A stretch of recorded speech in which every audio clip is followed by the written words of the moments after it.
This is Stephen Yan. This is Lab 1.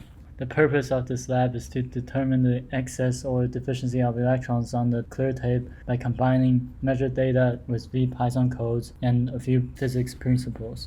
The main physical principles include, first, Newton's second law, which states that the force acting on a body is equal to the mass times its acceleration. In equation, this is expressed as F equals ma. The reason to include this is to justify that the top tape has a net force of 0, and also is used to calculate the gravitational forces on the top tape.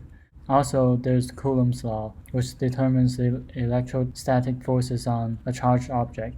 The reason to include this is to find the charge on the tape after finding its electrostatic force. Here is a brief overview of the results. The system being studied only includes the two tapes.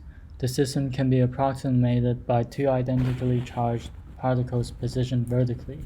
This model is used mainly due to the unfeasibility of simulating many different point charges. This simplified model assumes that the single point charge representing the top tape is in equilibrium, thus allowing the easier calculation of the electrostatic force. We assume that the tapes are single charged points in space separated by a certain vertical distance. Assume the tapes have the same amount of charge. Assume that the only vertical forces are gravitational force and electrostatic force. Assume air resistance is negligible. Assume there are no forces acting on the system from the environment. Here are the initial conditions of the experiment. In the first part, we determine the signs of the charges on the tapes. When brought near each other, the tapes repel, meaning they have the same sign. When we bring them near neutral objects, they attract, meaning they are charged. When we bring them near a negatively charged pen, they are strongly attracted, meaning they are positive charged.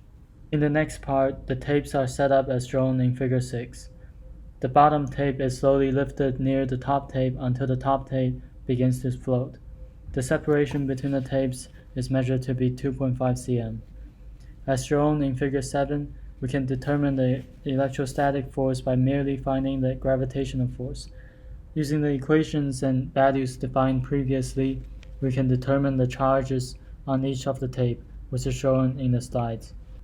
To determine the number of deficient electrons, we divide the charge of the tape calculated just now by the elementary charge. To determine the number of atoms on the tape, we first find the area of a single atom and the tape, then divide the tape area by the atom area.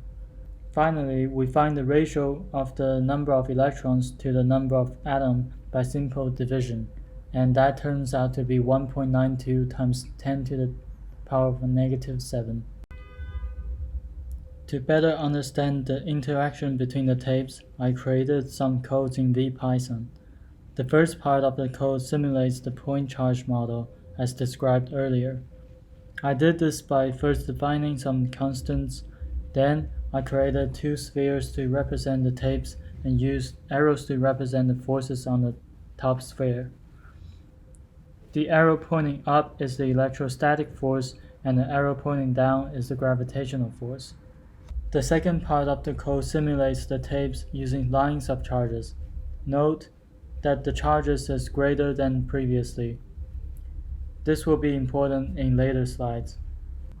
Moving on to the discussion, there are some similarities and differences between data and model predictions.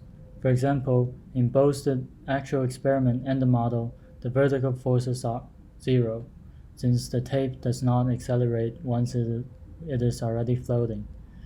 However, since in reality, the charges are spread out on the tape instead of being in the same point, they are further apart from other charges on average, meaning the simplified model always underestimates the amount of charges. There are some possible sources of error in this experiment.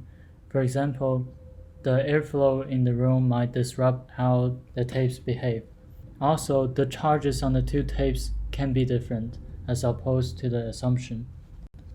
Finally, for conclusion, I would like to answer the two questions posted in the lab instruction.